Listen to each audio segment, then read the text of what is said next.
Game over.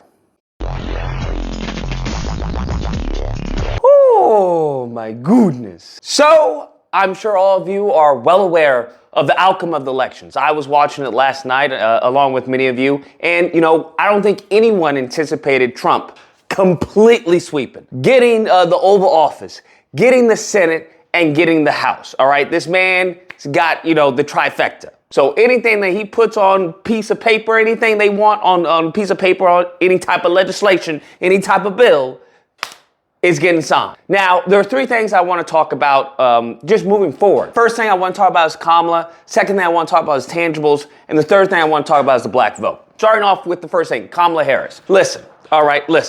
I was in favor of Kamala Harris just due to, as far as her being for reparations, her policy regarding to black businesses and the grants for that, her policy in regards to, first-time homeowners, other things as well. But I think the main thing is that people don't vote on policy. They vote on who they like. And that's how it's always been in this country. Always. And if that is the case, someone coming into the race with policy and no personality, you're going to lose. And that's exactly what happened. I warned people about this and criticized her when she came out with her first few interviews. I was like, she has no personality. She's coming off as robotic. She's coming off as disingenuous.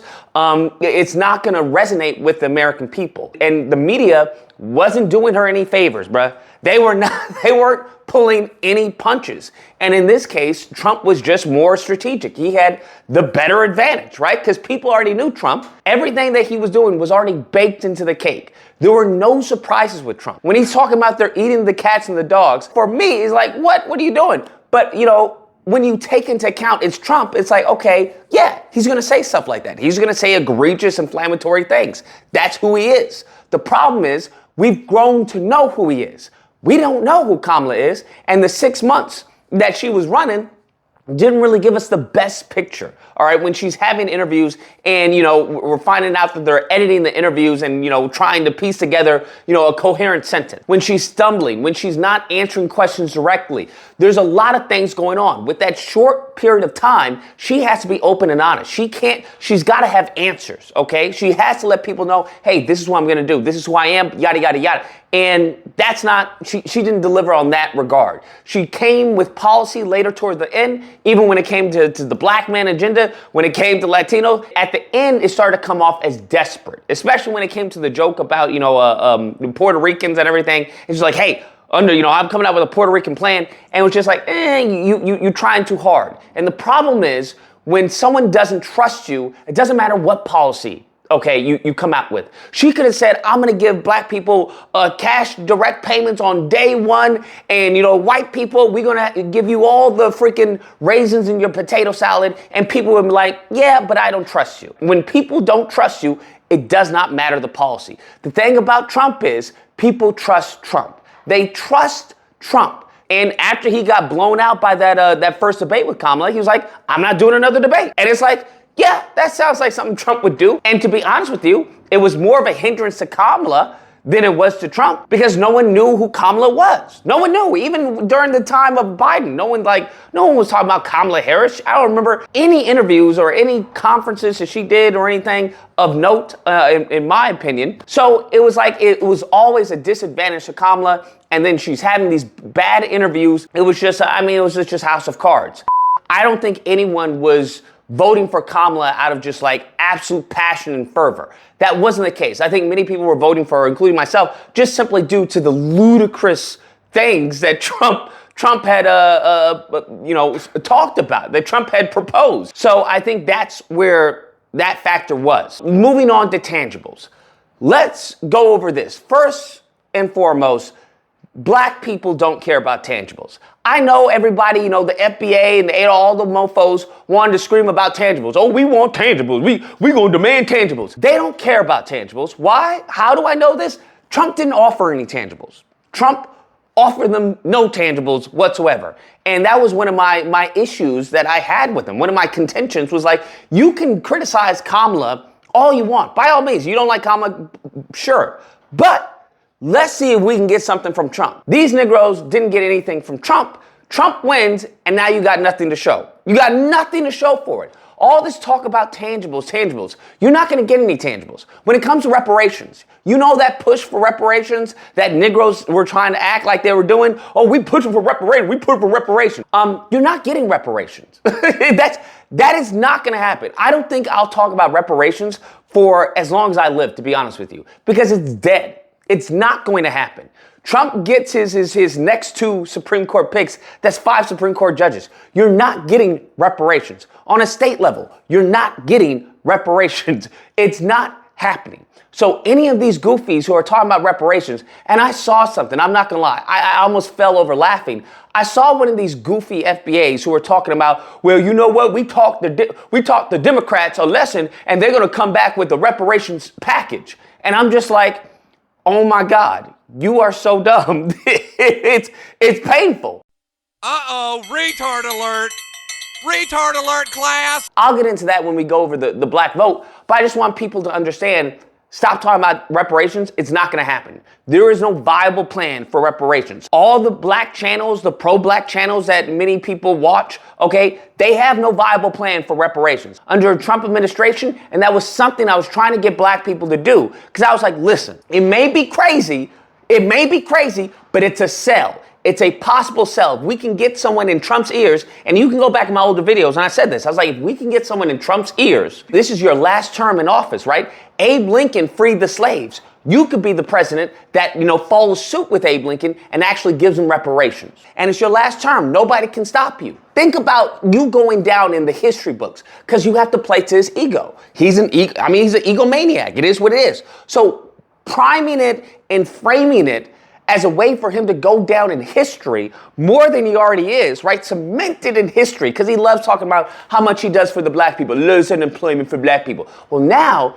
you can do something even greater for black people, okay? Do something what the Democrats couldn't, and that would be reparations. It would be a hard sell. It could be, right? It could be. We'd have to get, what's her name?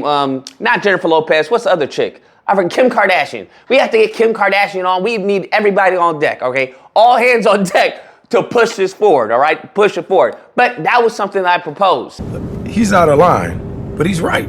Sure enough, nobody asked anything from Trump. Nobody asked anything from this man. They didn't ask for a platinum plan 2.0. They didn't ask anything, okay? Nothing. And that's what you're going to get from this administration. Nothing, because you didn't ask for anything. Lastly, let's go into the black vote. This is something that I've talked about ad nauseum, to be honest with you, when it comes to the political extinction of black people. And that has happened. That happened last night. That was the political extinction of black people, okay? You have to understand, no race likes black people. White people don't like black people. Latinos don't like black people. You even get some other black people who don't like black people, okay? Asians don't like black people. So you're at the bottom of the bottom of the bottom of the totem pole. As Dr. Claude Anderson said, you are now become a super minority. And if you didn't get anything when you were a minority, you're sure as hell not getting anything as a super minority. Damn! I think that has to settle in for a lot of black people to understand that your vote is meaningless. Because what you just showed everyone was getting the black vote, securing the black vote, doesn't get you a W. That's what you just secured people. That's what you just told people, right?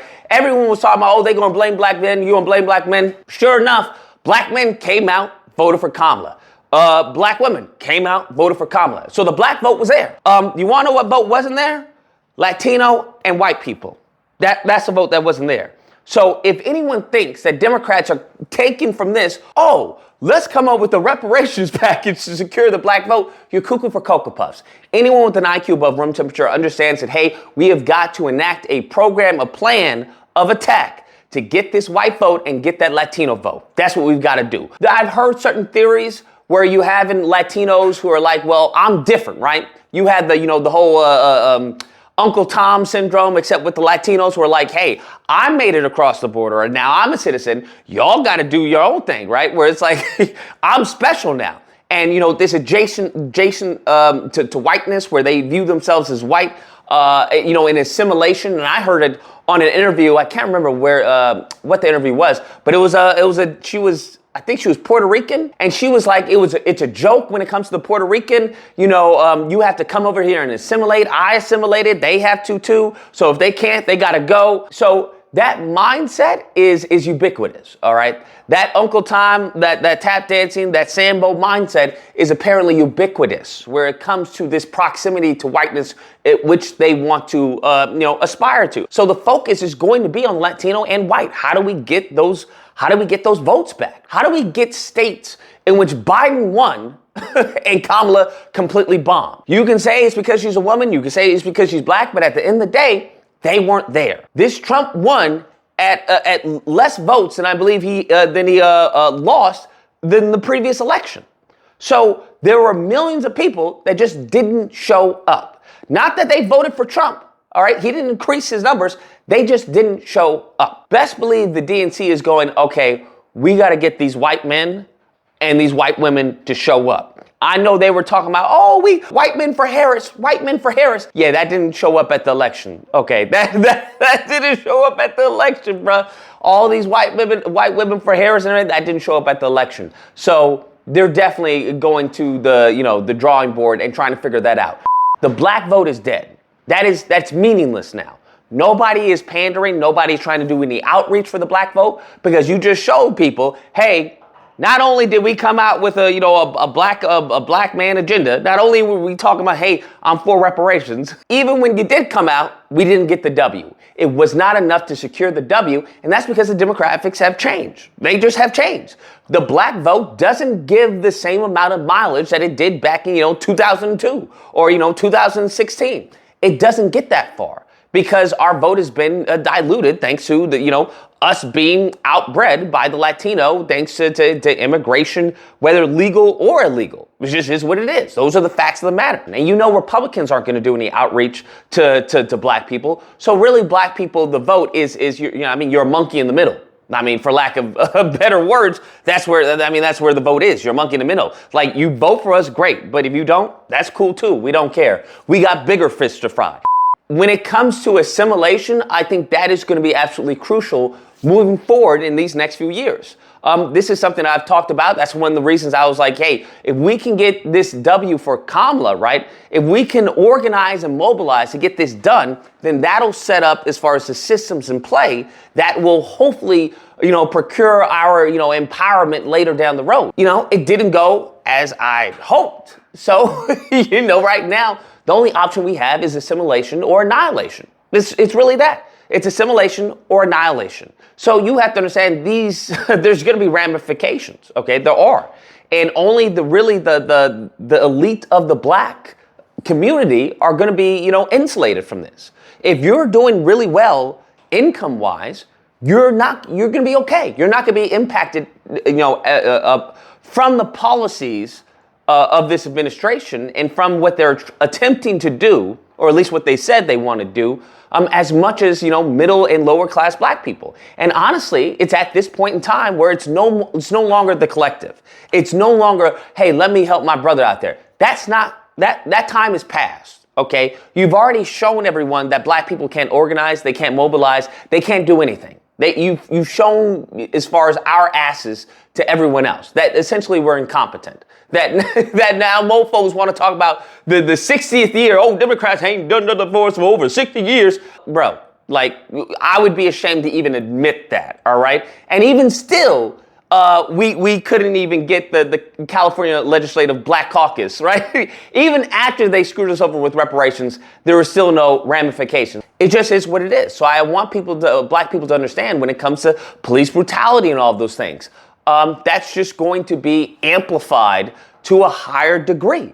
So you're not going to get the same level of coverage on a George Floyd situation that moving forward. It's just not going to happen. The reason being is that no one cares. No one cares. You've been classified as a criminal. So when the officer shoots you for, trying to steal, soap out of the CVS, nobody's going to care. No one's going to bat an eye. There's not going to be anyone in government and anyone in the population that's going to bat an eye. We saw this because we saw who was voting, right? Who was voting? White women, white men, Latinos, the whole POC thing, we all in this together. We're the only one that thinks that way. Black people, the only people who think, we all in this. Nobody thinks that way. I've told you all this before. So it's either sink or swim. And for all of us, I won't even say all of us. Like I said, for the middle class, lower class, it's going to be very, very, very uncomfortable. It just is. That's the reality of the situation. And nobody cares. You're either going to sink or you're going to swim. And if you sink, you're going to be another homeless black person, which is, par for the course of what they expect, what they have grown to assume that you are capable of. You're capable of stealing, robbing, looting, or being homeless.